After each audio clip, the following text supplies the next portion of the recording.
Sziasztok! Sziasztok! Ahogy ígértük, újra mértük az U6 Enterprise csúcsragadozót, mert az előző adásban nem a legjobb beállításokkal mentünk neki a tesztnek, de ezt most kiköszöröljük ezt a csorbát.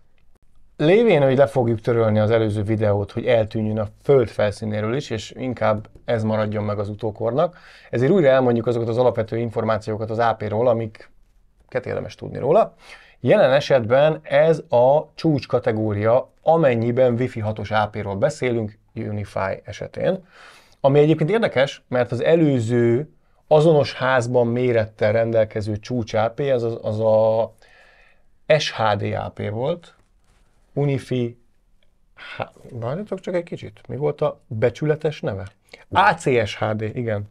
Tehát UniFi ACSHD volt, ami dupla ennyibe került listáron, mert hogy az 558 euró volt, itt viszont egy 279 eurós nettó listáras price taget kapott a kis barátunk, amivel egyébként majdnem dupla annyiba kerül, mint mondjuk az U6 Long Range Plus, ugye az új, ami Early Access-es még. U6 Plus Long Range, és akkor arra is... U6 Long Range Plus, legalábbis itt így írják. Megcserélték, korábban U6 Plus volt. Mert van U6 Plus, az a sima, az ugye a Lite, U6 Lite-nak az utódja. Mindegy, a lényeg, hogy az új LR-nek nevezetnek, de az U6 Pro, amiről lesz egy adás hamarosan, annak is majdnem a duplája. Szóval elég közel került az LR meg a régi Pro, mert az egyik 159, ugye a Pro 159, amíg a Long Range Plus a 151, tehát itt majd azért érdekes eredmények lesznek a tesztben, nézzétek meg, mielőtt választani kell a U6 LR Plus vagy az U6 Pro között. Jó, körülbelül ennyit a hierarchiáról, én most nem mennék bele jobban, mert körülbelül azt tudni lehet, hogy akkor hova került be az AP. Mit tudunk a specsről? Addig kinyitom. Másképp is fel lehet bontani amúgy a táplálékláncot, ha úgy tetszik. Ugyanis érdekes módon a Ubiquiti az olcsóbb eszközök közé sorolt berendezéseit a MediaTeknek a chipjeivel, rendszerével építi fel, míg a drágábbakat, tehát a Pro-tól fölfelé, pedig már a Qualcommnak a referencia AX rendszerét használja, amit ugye láthattatok már tőlünk nagyon szép, láthattatok már tőlünk a Mikrotik HAP AX esetén, AX4-et, hogy pontos legyek, azokkal egész jó élményünk van, hogy a Qualcomm már egy öreg motoros ezen a téren, ugye ők azok, akik a Atheros-tól örökölt technológiával dolgoznak, vitték tovább azt a jól bevált és kipróbált technikát. Azt várjuk tőlük, hogy a termékvonalunk ugye középen el van osztva, minden, ami a Pro-tól fölfelé van, a Pro és attól fölfelé az majd Qualcomm lesz, és lefelé pedig MediaTek rendszereket láttunk.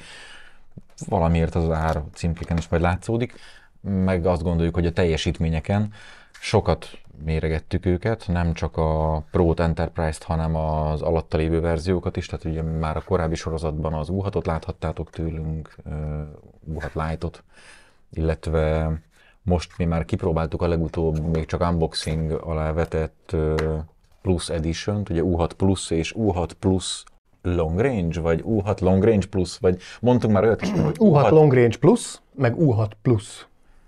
Legyen így. Legalábbis jelenleg így vannak felírva a webshopra. Eszközöket, és azért volt bőven mérési eredménybeli különbség a kettő között. Látni fogjátok de is azok hamarosan. még béták, tehát ott azért még várjunk egy kicsit az újabb firmware-ekre. Meg fogjuk várni a következő firmware-t, mert mi is azt érezzük, hogy ezeket az eredményeket most még nem szeretnénk. Vérszegények, na, vérszegények. És mi rendesen vámpírok vagyunk, és kiszívnánk a vérüket, de ez így nem elég nekünk, szóval majd megvárjuk még. Ugye halálra dicsértük az unboxing videóban, amit itt elértek, az LR-nek az antenna struktúráját, hogy az micsoda jól kinéző pók, minden irányban megvan a megfelelő betekintési szöge, meg a francnyavajája. Ennek ellenére olyan pocsék eredményeket produkált a mérésen, hogy inkább nem mutatjuk meg. Na de nézzük. Egyelőre. Na de nézzük a Qualcomm-os csúcsragadozót újra. Hát kérlek alássan, a legfontosabb részeket én el szeretném mondani, mert én vagyok a Ubiquiti marketingese, 600 plusz user, 10,2, nem 3, nem 1 gigabites agregált throughput. A többi egyébként valós adat lesz. 2, 4, 5 és 6 GHz-es sávokat támogat, PoE Plusszal táplálható meg, tehát az AT szabvány szerinti 30 wattos szabvány szerint kell megtáplálni, egyébként 22 wattot teszik, és mint említettem, házát tekintve, ugye a korábbi HD, SHD méretével egyező házban van, mert 220 mm átmérőjű a barátunk. Mélyebb deep specs? Rádió tekintetében összesen 4 rádióval dolgozunk. Van egy 2.4-es, egy 5 GHz-es és egy 6 GHz-es rádiónk. 4-et mondtam, mert hogy egy Bluetooth is van. Mert korábban emlegettük, hogy a Bluetooth hálózatra a Ubiquiti egyéb Bluetooth képes Smart Home érába tartozó berendezéseit lehet felaggatni. Ennek megfelelően nyilván a fogyasztása is olyan. És hogy ez most 6 Enterprise, ugye 6E, hát nyilván azért lehetne ráragasztani a 6E címkét, mert hát 6 GHz spektrumban is megy. Ott most őt még nem teszteltük, hiszen már volt róla szó, hogy a kliensekkel itt még van némi hiányosság, talán mindössze nekünk is egy eszközünk van. Igen, nem tudunk rendesen tesztet csinálni, mert alig van eszközre. Ami 6 képes. Cserébe viszont felhasználunk minden trükköt a mérés során, ugye a mérési eljárásunkra vonatkozó gyakorlatot most akár be is mutathatjuk. Legyen így. Hogyan mérünk? Kérlek szépen úgy mérünk, hogy van egy nagy teljesítményű készülékünk, amin iPerf szerver fut. Ugye ez adja magát a mérési pontot, a referenciát, ahova belelőjük a csomagjainkat, vagy amit éppen csomaggenerátorként használunk. Ugye mögötte van egy megfelelő nagy sávszélességű, esetünkben 10 gigabites gerinchálózat, és erre a gerinchálózatra szurkáljuk föl az eszközeinket, amiket mérni, tesztelni szeretnénk. Ugye ezzel el tudjuk kerülni azt, hogy szűk keresztmetszet legyen a hálózatunkban, mindenhova eljussanak a bitek olyan gyorsan és olyan mennyiségben, hogy azt kell. Ahogy azt az AP tudja. Honnan tudjuk, hogy az AP mit tud? Onnan, hogy az AP-val egy légtérben van egy referenciamérési pontunk, ez egy megfelelően erős épített PC. Ebben az épített PC-ben van 2 PCI Express rádiós interfészünk. Az egyik egy kifejezetten AX-re, míg a másik AC-ra dedikált rádió. Az AX-es az 2x2-es 160 MHz-es csatorna szélességgel, míg az AC-s az pedig 4x4-es 160 MHz-es csatorna szélességgel. Az AX-es, a szabad elárulni, az egy TP-Link TX3000E, míg az AC-s az pedig egy Asus PCE AC88-as típusú. Oké, akkor hogyha a referenciaértékeink megvannak, utána hogyan mérünk a vezeték nélküli kliensekkel? 3 fajta klienssel mérünk a megadott pontokon. Van egy Dell Latitude sorozatból származó notebookunk, egy 5420-as. Ott a helyzet a következő, ez AX képes, 2x2-es és 160 MHz-es csatornaszélességre hajlandó. Ez egy Intel AX201-es kártya valójában. Van egy MacBook Pro-nk, ami 2016 léc, tehát igazából nem egy friss darab, viszont ő egy 3x3-as AC rádióval rendelkezik, 80 MHz-es csatornaszélességre képes csak. És a harmadik eszköz az pedig egy iPhone 12 Pro, ami ugye AX-es, 2x2-es és 80 MHz-es csatornaszélességet tud. Ezekkel hajtjuk meg a kiszemelt példányokat. Ezen kívül van 11 mérési pontunk, és ezeken a 11 mérési ponton mind a 3 klienst bevetjük, és megnézzük, hogy mi a maximum. Az AP-kat mindig a lehető legmagasabb kapacitásra konfiguráljuk, és ebből adódik, hogy össze fogjuk tudni őket hasonlítani. Rádiókkal kapcsolatosan még pár információ. 2.4-en 2x2-es rádiónk van, 5, illetve 6 GHz-en pedig 4x4-es. Ez majd a testvéreivel is kicsit összehasonlíthatóbbá fogja tenni. Mondjuk, ha itt kifejezetten a Pro-ra gondolok, 2,4 GHz-en 22 dB milliwattos kimenő teljesítménnyel gazdálkodhatunk. 5-től 7 GHz-ig, tehát az 5, illetve a 6 GHz-es rádió esetén pedig 26 dB milliwatt a maximális kimenő teljesítmény, amit fizikailag az eszköz tud. Nyilván ilyenkor aztán jön a regulatóri domén, és a különböző szabályozások csúnyára, örömünkre fognak csapni. És azt hiszem, azt még nem mondtad, hogy 2 és feles lamport van rajta, amit sikerült is kitesztelni, mert annyi spoiler belefér, hogy gigabit fölötti sávokat mértünk vele. Bőven gigabit fölötti volt a legnagyobb átviteli sebesség, amit tapasztaltunk. A többi rádiónál, ahol ez a lehetőség nem állt rendelkezésre, nem volt gigabitesnél gyorsabb portunk, ott viszont beleütköztünk ebbe a limitbe, majd a Pro-nál látni fogjátok. Jó, ha már, ugye most már vannak mért eredményeink, akkor most kicsit szűkebben foglaljuk össze a mért értékeket. A nézők azok úgyis hozzáférhetnek a táblázathoz a videó alján, le tudják tölteni. Ha ők teljesen el akarnak mélyedni itt pontosan melyik helyszínen, hány megabitet, melyik rádió, melyik klienssel, stb. Mi hogy alakult, akkor azt javaslom, hogy ők merüljenek el ebbe, mi pedig csak szemezgessünk az adatokból. Nekem megnyílt, neked megnyílt? U6 Enterprise, és össze tudjuk vetni a Cambium XL3-4-jel. Ugye ez a korábbi felvételünk volt. Tehát ugye összevetjük a kis barátunkat a Cambium XL3-4-jel, hogyha már valamihez, akkor ahhoz tudjuk viszonyítani, ami azért egy jó összehasonlítás, mert kvázi azonosak a specifikációk jelen esetben. 2.4-en 2x2, 5 gigán mindkét AP úgy volt beállítva, hogy a 4x4-es felállásban eshettek egymásnak, itt a számháborúban, és mindkettő 160 MHz-es blokkokat tudott kezelni, ergo kvázi azonos volt, antenna tekintetében a Cambiumnak van egy pici előnye, 1 decibel környéki, tehát picit több vagy picit kevesebb, attól függően, hogy 2.4-en vagy 5 gigán vizsgáljuk. Ami mondhatni ki is jött. Tehát mi azt tapasztaltuk a mérés során, hogy az idősebb helyeken a Cambium egy kicsit jobban teljesített.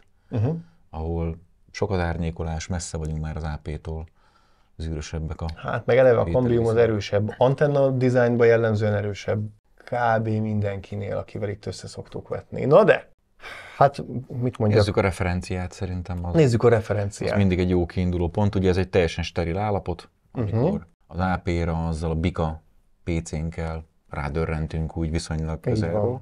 Nagy antennákkal, közelről.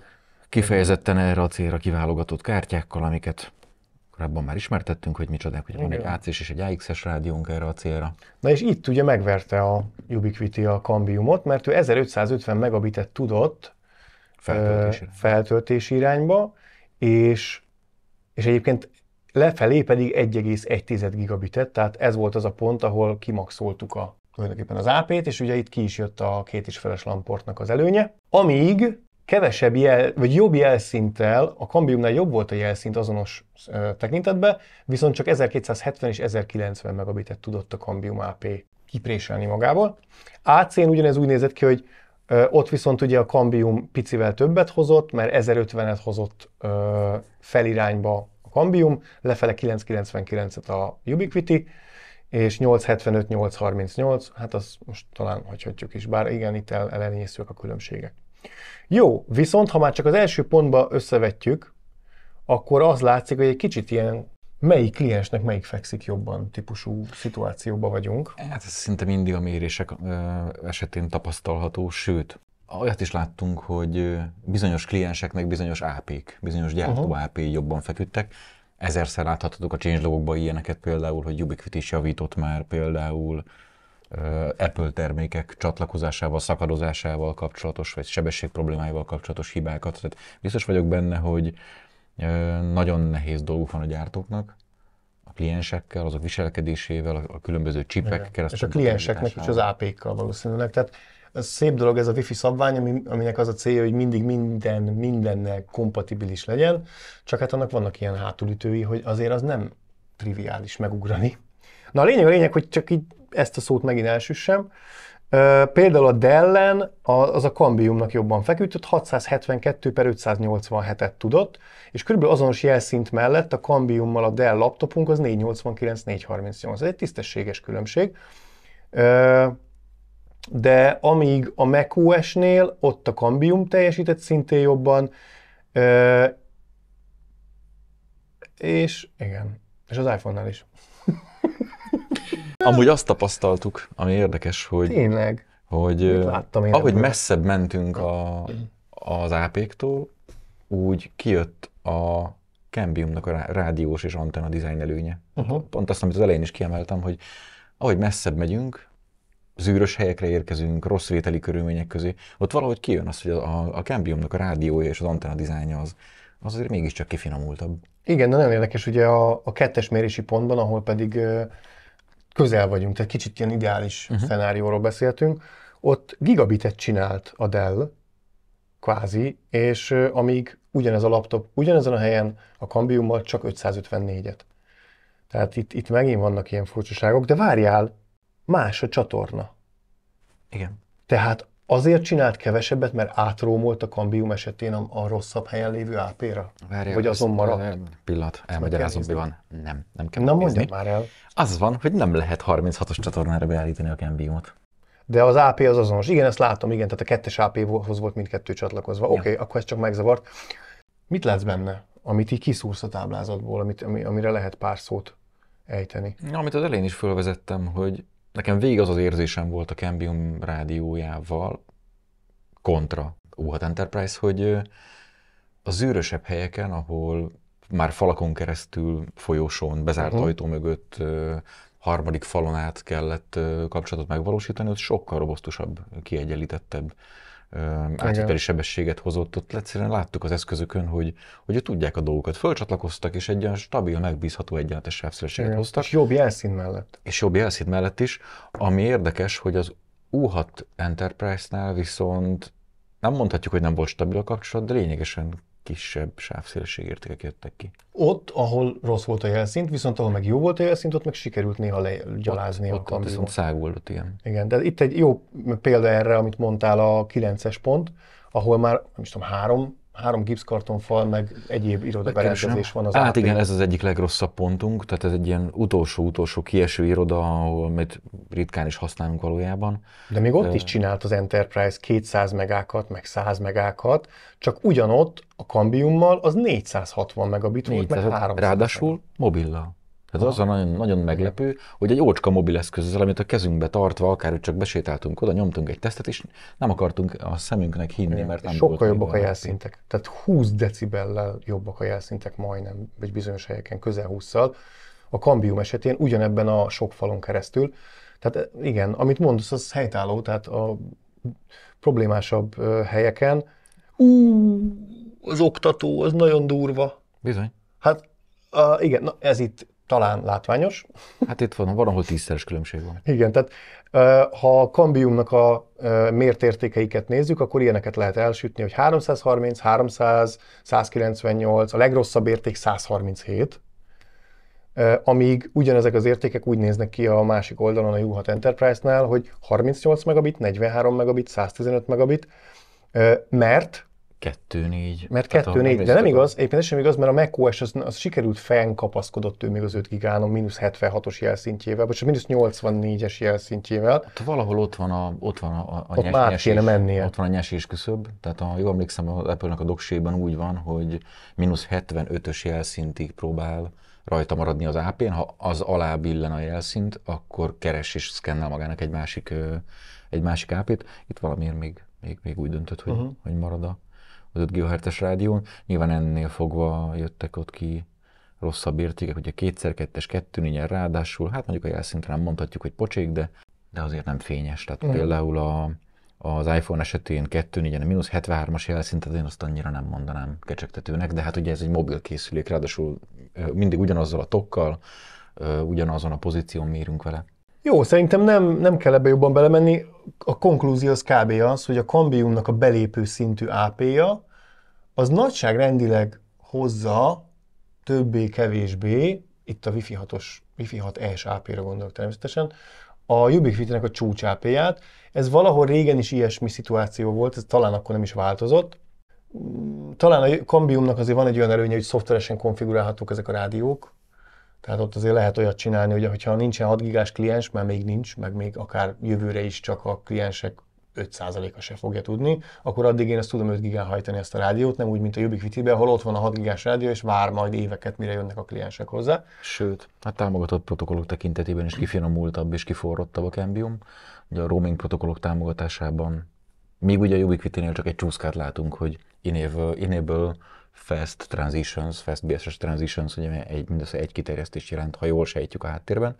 Ezzel szemben a Ubiquiti, a Cambiumnál láttuk mindhárom roamingot segítő protokoll jelenlétét, azok működését, konfigurálhatóságát. Összességében, ha most csak a kettőt kell egymáshoz összehasonlítani, igen, nagyon hasonló értékek jöttek ki vele, de ha pontosan részleteibe belemegyünk az eredményeknek, akkor nem. Igen, ez igaz. Az űrösebb helyeken sokkal. Igen, ez az a pontszámok azok hasonlatosak, mert mi lett a vége De a felhasználó élmény az teljesen más. Az valószínűleg más lesz, igen. Tehát 968 pontot kapott a U6 Enterprise, és 1003-at kapott a Cambium XE34, ami nem olyan nagyon nagy különbség. Oké, a Cambium nyert, viszont nagyobb sávszélességeket adott az Enterprise-t, sok helyen, ideális helyeken, de bonyolultabb szituációkban viszont visszahozta és meg is verte a Cambium XE34 az U6 Enterprise-t. Kiveséztük? Szerintem ki. Jó, akkor annyit még elárulhatunk, hogy a következő adás a kistesóról fog szólni, ami nem ilyen hangzatos nevet kapott, mint Enterprise, amit egyébként nem a rádióiról kapja, hanem a lamportjáról, mert minden Enterprise Ubiquiti az 2 feles legalább lamporttal jön, a switchek is azért Enterprise-ok, hanem az U6 Pro-t fogjuk cincálgatni, és azt majd összevetjük az U6 Enterprise-szal is, meg talán a Cambiummal is, azt majd meglátjuk, hogy kb. Hogy ne legyen túl hosszú az adás, azért próbálunk majd szájkosarat alkalmazni. Sziasztok! Vagy szájpecket. Sziasztok!